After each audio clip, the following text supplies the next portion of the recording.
Bonsoir à tous et bienvenue dans ce débat du second tour des élections législatives pour la 10e circonscription des Yvelines. Un débat retransmis sur TV Fil 78 et Radio Sensation. Dimanche prochain, près de 89 000 électeurs sont appelés à voter pour choisir leurs députés. Et ils auront le choix cette fois-ci entre Aurore Berger, candidate de La République En Marche, et Jean-Frédéric Poisson, député sortant, candidat d'hiver droite investi par les Républicains et le Parti chrétien-démocrate. Bonsoir à tous les deux. Bonsoir. Je rappelle que lors du premier tour, Aurore Berger, vous êtes arrivée en tête avec un peu plus de 46% des voix exprimées contre 19% pour vous. Jean-Frédéric Poisson, l'abstention était de presque 44% pour ce premier tour. Quelques précisions sur ce débat. Évidemment, vos temps de parole seront chronométrés et nous parlerons notamment d'agriculture et de fiscalité. Première question d'introduction. Quel député serez-vous si vous êtes élu dimanche? Ça sera la même question pour tous les deux. On commence avec vous, Aurore Berger. Vous avez la parole en première. Bonsoir et merci de cette invitation. Moi, j'ai toujours été favorable au débat, donc je suis ravie qu'on puisse l'avoir sur votre chaîne et puis sur l'antenne également. On avait déjà eu cette question avant le premier tour, alors j'ai pas varié entre le premier et le second tour par rapport à ce que je souhaitais dire. Peut-être ajouter une précision par rapport à la manière avec laquelle on a fait campagne et la manière avec laquelle je souhaite être demain parlementaire. On a fait une campagne de terrain. J'ai pris l'habitude de dire en réunion publique que j'étais pas une notable, pas plus que mon suppléant, et qu'on n'avait pas l'intention de le devenir. Ça veut dire tout simplement qu'on peut plus se contenter d'avoir des parlementaires qui ressortent faire du porte-à-porte tous les 5 ans. Il faut que cette manière de faire, le fait d'aller à la rencontre continue. Raison pour laquelle j'ai par exemple annoncé qu'on aurait une permanence parlementaire physique, mais également des permanences qui tourneraient dans les différentes municipalités. J'en ai déjà parlé à un certain nombre de maires qui sont prêts à nous accueillir au sein de leur mairie, parce qu'encore une fois, c'est pas aux habitants, c'est pas aux élus d'aller vers le parlementaire, c'est aux parlementaires d'aller vers les élus. Moi, j'ai beaucoup ressenti dans cette campagne un besoin de dialogue, de démocratie locale, de faire parler des ensembles, des organisations qui se parlent plus vraiment, et c'est aussi ça le rôle d'un parlementaire, d'être ce facilitateur. Enfin, et même si vous entendez, je ne me suis pas économisée dans la campagne, mais contrairement à ce que dit Monsieur Poisson, j'ai pas du tout l'intention d'être une députée muette. J'ai jamais considéré qu'un parti c'était une caserne, un clan, un camp. Au contraire, j'ai toujours été extrêmement libre et j'ai l'intention de le rester. Je suis loyale au président de la République qui a été élu, qui nous permettra évidemment aussi de l'être parce qu'il donne une dynamique très forte à ces législatives, mais je garderai ma liberté comme je l'ai toujours eue. Même question, Jean-Frédéric Poisson. Alors la situation est un peu différente pour vous puisque vous êtes le député sortant, mais quel député serez-vous si vous êtes élu dimanche? Celui que je crois j'ai été jusqu'ici, c'est-à-dire d'abord travailleur et investi dans l'exercice de mon mandat parlementaire. Deuxièmement, un député libre, et contrairement à Madame Berger, moi je ne signerai jamais de documents ou de chartes promettant à l'avance de signer tous les textes de loi présentés par le gouvernement. Je considère que c'est contraire à l'exercice même et à l'esprit même de la fonction d'un parlementaire. Troisièmement, je comprends bien tout ce que Madame Berger est en train de découvrir de l'animation de la circonscription. J'ai été un député présent auprès des habitants, auprès des communes. Je n'ai jamais manqué à personne. Ceux qui ont sollicité mon aide l'ont toujours eu, quelle que soit leur couleur politique, leur type de préoccupation ou leur choix personnel.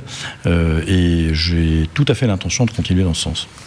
Merci pour vos réponses et ce premier tour de table. On va passer à la première thématique de ce débat, l'agriculture, puisque la circonscription est la plus rurale du département. On l'a vu encore cette semaine avec les producteurs de lait. Le monde agricole semble vivre dans une crise perpétuelle. Alors quelles sont vos propositions pour l'agriculture, celles que vous pourriez éventuellement porter à l'Assemblée nationale?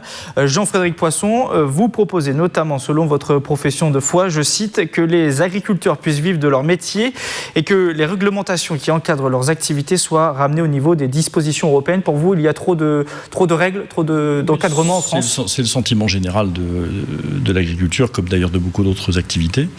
Celle des élus locaux également, sur le poids des réglementations qui empêchent en réalité de faire beaucoup de choses sans véritable raison.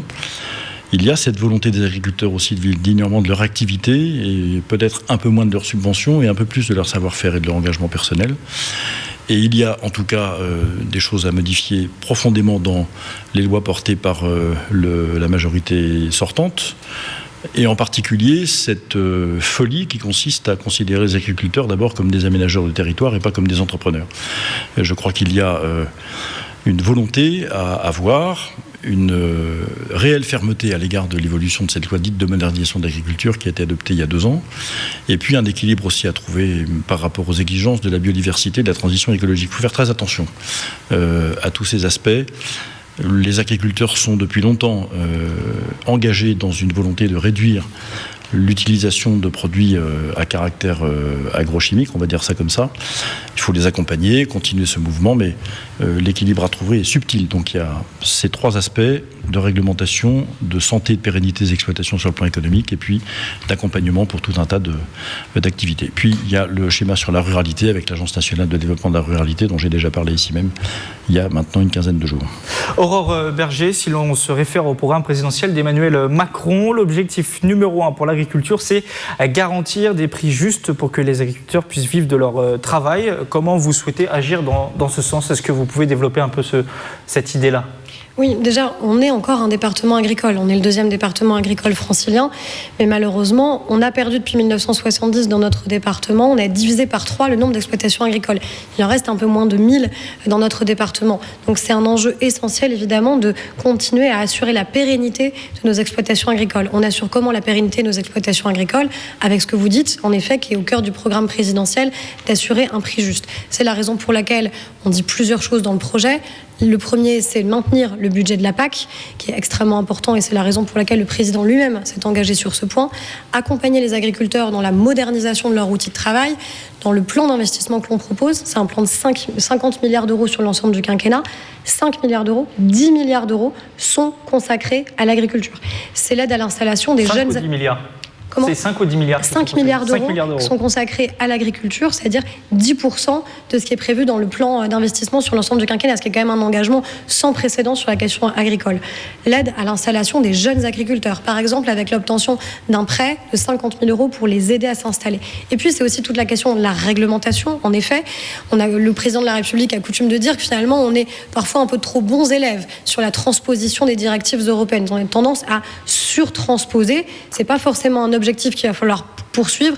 Notamment, on parle de la question du droit à l'erreur. L'administration doit accompagner, doit aider et ne doit pas juste venir sanctionner a posteriori, notamment nos agriculteurs. Jean-Frédéric Poisson, si on se réfère une nouvelle fois aussi à votre profession de foi, vous voulez développer les circuits courts, ça passe aussi par ça, le développement de l'agriculture. Comment on peut aider les agriculteurs à inonder, on va dire, le marché local? Inonder, je ne sais pas, parce que vous savez, inonder le marché local... c'est peut-être une mauvaise expression. Non, c'est pas une critique de votre formulation. L'agriculture locale ne peut pas produire tous les types de produits agricoles dont la consommation locale a besoin, parce que les sols ne conviennent pas, parce qu'il n'y a pas tous les types d'élevage et d'animaux. Enfin, il y a des tas de raisons pour lesquelles c'est difficile. En tout cas, il faut favoriser tout cela. Nous avons à la communauté d'agglomération mis en place cet atelier de découpe qui permet aux producteurs et aux éleveurs locaux d'avoir une facilité pour découper leurs animaux et demain les vendre dans le cadre de ces circuits courts. Ce genre de démarche-là me paraît devoir être développé. Sous quelle forme, c'est à voir avec les acteurs eux-mêmes, mais il y a déjà beaucoup de choses qui sont faites dans cette direction. Il y a des marchés locaux avec beaucoup de producteurs qui viennent vendre leurs produits, des ventes de produits à la ferme dans énormément d'établissements et de fermes de notre région. Donc c'est une mécanique que je crois qu'il faut renforcer. Puis je voudrais marquer simplement une forme d'hésitation, pour ne pas dire d'étonnement. Dans tous les journaux ce matin, on apprend que dans les lettres de cadrage budgétaire, le gouvernement cherche déjà 32 milliards pour l'année prochaine. Donc j'invite les agriculteurs à accueillir avec beaucoup de prudence les engagements d'aide et d'investissement qui sont aujourd'hui portés par les candidats d'En Marche. Je voudrais vous faire réagir maintenant. On verra vos temps de parole après s'afficher sur un sujet qui concerne les Yvelines, et notamment le sud Yvelines, et qui inquiète beaucoup d'élus locaux. C'est la fusion envisagée entre les 2 départements. Vous êtes opposé, Jean-Frédéric Poisson, à ce projet. Qu'en est-il pour vous, Aurore Berger? Est-ce que vous soutenez cette idée de projet portée par les 2 présidents des assemblées? J'ai eu l'occasion de le dire plusieurs fois dans la campagne. Je considère que le sud du département ne doit pas juste être une grande réserve de foncier. On a un problème dans ce département qui fait qu'aujourd'hui, on a l'impression que tout, ou en tout cas l'essentiel, est fléché vers le nord du département et la vallée de la Seine, au détriment du sud du département. La fusion entre les Hauts-de-Seine et les Yvelines est un vrai risque qui nous fait courir de renforcer encore cette inégalité qui est en train de s'instaurer entre le nord et le sud du département. Vous Ce qui est certain. Alors moi je souhaite déjà qu'il y ait une concertation qui existe. On ne peut pas avoir un projet de cette ampleur qui est juste négocié entre les présidents des deux assemblées. Ça ne peut plus fonctionner comme ça. Les élus locaux n'ont pas été associés, n'ont pas été consultés, les habitants n'ont pas été consultés. J'en ai parlé notamment avec Yves Vandeval, qui est le président du parc naturel régional de la Vallée de Chevreuse, qui est un conseiller départemental qui s'oppose à cette fusion, et on va se revoir très prochainement pour continuer à en discuter. Également, je l'espère, avec Jean-Noël Barrot, qui j'espère sera élu sur la 2e circonscription, parce qu'on a des problématiques assez proches. Jean-Frédéric Poisson, vous êtes pour ou contre ? À titre personnel. À titre personnel, je souhaite déjà qu'il y ait une concertation qui existe. Est-ce que vous êtes pour ou contre ? Vous avez un avis ? Oui, Monsieur Poisson, j'ai en effet un avis. Mais si vous voulez, je ne peux pas juste dire on est pour ou on est contre sans avoir moi-même discuté avec les présidents de ces départements. Et vous savez pertinemment de toute façon que le Premier ministre et le Président de la République auront un mot à dire sur la question de la fusion de ces deux départements. Et qu'aujourd'hui, le Président de la République est plutôt très réservé sur l'opportunité de cette fusion.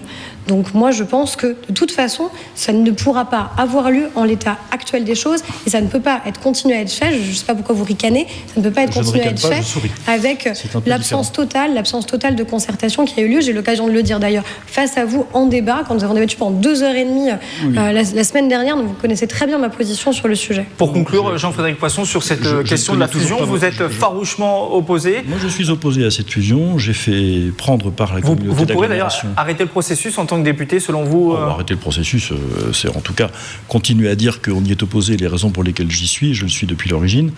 J'avais fait prendre une motion par la communauté d'agglomération de Rambouillet Territoire contre ce projet de fusion. Et j'aimerais que les candidats législatifs aient au moins une position claire sur cette question aussi importante. Le Premier ministre et le Président de la République ont plus qu'un mot à dire. D'ailleurs, c'est pas le Président de la République, mais en l'espèce, un décret gouvernemental qui arrêtera ou pas la fusion de ces deux départements. J'ai cru comprendre, moi, au contraire de ce que vous dites, Madame, que le ministre de l'Intérieur était très favorable à faire de la métropole de Paris une métropole sur le modèle de celle de Lyon.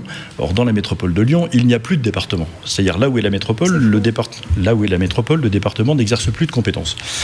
Si effectivement c'est le schéma qui doit prévaloir pour l'Île-de-France, ça promet une fusion totale, une disparition totale des Hauts-de-Seine dans le périmètre de la métropole de Paris. Et donc, dans ce cadre, la fusion avec les Yvelines devient encore plus aléatoire et encore plus problématique pour nos territoires. Je termine en disant que il n'est pas vrai, Madame, de dire que l'ensemble des moyens sont concentrés sur le nord du département, car si on regarde aux sommes qui sont versées par habitant dans le sud du département des Yvelines, en réalité, par rapport à la richesse produite, le département du sud des Yvelines profite au contraire d'une partie, et même d'une partie conséquente de la richesse qui est produite par les entreprises qui, elles, malheureusement pour nous, sont mortes. Aurore Berger, vous souhaitiez peut-être réagir rapidement, après on verra vos temps de parole et on va vite passer à une deuxième thématique parce que le temps passe rapidement. Juste rapidement. Oui, je suis ravie que vous féliciez de la politique du département, c'est pas toujours le cas. Moi, je constate en tout cas qu'il y a un déséquilibre. Moi, je pense que l'enjeu de l'égalité territoriale est majeur et qu'il y a aujourd'hui une distorsion entre le nord et le sud de notre département. Par contre, par rapport à ce qui a été dit par M. Poisson sur le projet du ministre de l'Intérieur, ça n'est absolument pas le cas. Ce qui a été dit pendant la campagne et réaffirmé par le ministre de l'Intérieur, c'est que par exemple, dans le cadre de la métropole Aix-Marseille, c'est un sujet important et je veux pas qu'il y ait de confusion non plus, qu'on fasse croire que tout d'un coup, par magie, le ministre de l'Intérieur va supprimer les départements au sein de l'Île-de-France. Ce qui a été dit pendant la campagne et réaffirmé par le ministre, c'est de dire que quand il y a un écart, par exemple, entre le département des Bouches-du-Rhône et la métropole Aix-Marseille, il y a deux communes qui ne sont pas dans le même périmètre. Donc là, on peut s'interroger sur la légitimité d'avoir et une métropole et un département parce qu'on a continué à enchevêtrer des compétences, enchevêtrer des moyens et c'est beaucoup plus dispendieux et pas forcément efficace. Ça n'est absolument pas le même sujet au sein de l'Île-de-France. On va voir vos temps de parole s'afficher dans quelques secondes et on va enchaîner sur la deuxième thématique, la fiscalité qui est aussi au cœur de l'actualité, on le sait. Voilà, vous avez un petit peu d'avance, Aurore Berger. On va rééquilibrer ça avec la suite de l'émission. La fiscalité, donc un sujet sensible évidemment pour les gouvernements qui se succèdent, aussi pour les Français, on le sait, Aurore Berger. La République En Marche souhaite une baisse des cotisations sociales pour les salariés, une baisse qui serait en revanche financée par une hausse de la CSG de 1,7 points. On a vu un peu dans le débat actuel que ça pouvait inquiéter beaucoup de personnes, que les politiques, vos opposants politiques, vous le mettez en avant aussi. Votre objectif, c'est de quoi ? De valoriser le travail avant tout, de faire une prime au travail ? Il y a 2 objectifs. C'est déjà en effet de rendre du pouvoir d'achat immédiatement aux salariés, puisque clairement sur leur fiche de paye, on supprimerait la part vieillesse et la part maladie de leur cotisation. Donc c'est un gain immédiat de pouvoir d'achat pour l'ensemble des salariés. Et puis c'est aussi faire en sorte que pour les chefs d'entreprise, il soit plus facile de recruter parce que le travail coûtera moins cher pour eux. Donc c'est évidemment les 2 sujets qui sont importants. Et d'ailleurs sur la fiscalité des entreprises, on en a malheureusement assez peu parlé, mais tout notre enjeu c'est quand même qu'il y ait une attractivité plus importante au sein de notre pays pour justement arriver en fin de quinquennat, c'est en tout cas l'objectif que nous on se donne, à 7% de taux de chômage, ce qui est loin d'être le cas malheureusement aujourd'hui. C'est notamment la baisse de la fiscalité sur l'impôt sur les sociétés de pour 33 à 25%. Oui, pour le ramener 2022. en fait à environ la moyenne européenne, qui est à 25% et qui crée encore une fois une distorsion, une inégalité entre notre pays et les autres pays et partenaires européens. Donc c'est tout un enjeu d'attractivité et de restitution de pouvoir d'achat aux Français qui nous anime. Jean-Frédéric Poisson, vous êtes-vous favorable pour une diminution radicale de la pression fiscale sans augmentation de la CSG, mais du coup, comment on finance cette diminution de la pression fiscale ? Par une réforme de l'État. Je n'ai pas changé d'avis depuis la campagne primaire de la droite et du centre. Je pense que ceux qui n'ambitionnent pas de réformer avant toute chose et de baisser le train de vie de l'État de manière conséquente ne parviendront pas à financer toutes les promesses qu'ils ont faites. Je répète, ce matin même, nous découvrons que les promesses d'Emmanuel Macron et de son gouvernement pour le budget de la France les conduisent à devoir trouver 32 milliards d'euros supplémentaires, dont pour l'instant on n'a pas un fifrelin, et donc je ne sais pas comment on financera tout ça. Par ailleurs, sur la question de la pression fiscale, rendre du pouvoir d'achat aux salariés, parfait, ça va se faire au détriment du pouvoir d'achat des fonctionnaires, des retraités, des demandeurs d'emploi, des personnes qui sont en arrêt maladie, c'est-à-dire de tous ceux qui payent de la CSG. Toutes ces personnes payent de la CSG. Toujours pour la hausse de la TVA. Et même les salariés, au fond, qui ont un peu d'épargne, qui ont mis un peu d'argent de côté, qui ont acheté un petit bien de rapport pour un loyer, etc. Tout cela, effectivement, ira vers une augmentation de la pression qui s'exercera sur tous les Français indistinctement. 20 milliards d'euros supplémentaires, c'est un choc à peu près sans précédent, en tout cas dans l'histoire de notre pays, de l'histoire récente. Et les Français doivent beaucoup s'inquiéter de cette affaire parce que par ailleurs, on voit bien que les mesures qui seraient censées compenser cette hausse de la CSG, qui sera éventuellement d'1,7%, peut-être même, pourquoi pas un peu plus, en réalité ne sera que tardivement vous pensez à la taxe d'habitation qui devrait être exonérée pour 80% des Français qui se fera par tiers. C'est sur 3 ans. 3 exercices, 2018, 2019, 2020. Donc tout le monde va payer la CSG plein pot dans un premier temps. Cette exonération, par exemple, de la taxe d'habitation, est-ce que c'est un projet que vous pourriez... C'est sur 3 ans l'exonération de la taxe d'habitation, dites pas le contraire. C'est-à-dire que la hausse de 1,7 point de la CSG interviendra au même moment que l'exonération pour 80% des Français de la taxe d'habitation. Vous pouvez essayer de faire peur en disant attention, vous n'aurez que des hausses et vous n'aurez pas des baisses. Je ne fais pas peur, moi je dis juste que nous avons un projet. Pour certains Français, comme le dit Jean-Frédéric Poisson, il y a des Français qui vont être un petit peu perdants dans cette affaire. Bien sûr. Mais oui, bien sûr. Tout sera neutralisé. Nous avons un projet qui est sérieux et qui est budgété. Moi, je vois qu'entre la présidentielle et les législatives, les Républicains ont changé complètement leur projet. Pendant la présidentielle, c'est leur affaire. Moi, je n'ai pas changé. Vous êtes investi par les Républicains. Oui. Quand ça vous arrange, vous êtes investi par les Républicains. Je ne sais pas quand ça m'arrange. Les Républicains qui je parlais tout à l'heure de ma liberté de parole. J'observe que la vôtre n'est pas aussi basse que ce que vous dites. 10% de baisse sur l'impôt sur le revenu sans changer le mode de financement du projet global qui est présenté par le parti dont vous êtes investi. Oui, j'aimerais bien savoir comment c'est financé. Ça n'est pas financé dans le projet. Donc nous l'assumons. Il y aura une faible hausse de la CSG d'1,7 point, en effet, qui interviendra au même moment qu'une exonération pour 80% des Français de la taxe d'habitation. Si, c'est un engagement du président de la République. C'est un engagement du président de la République.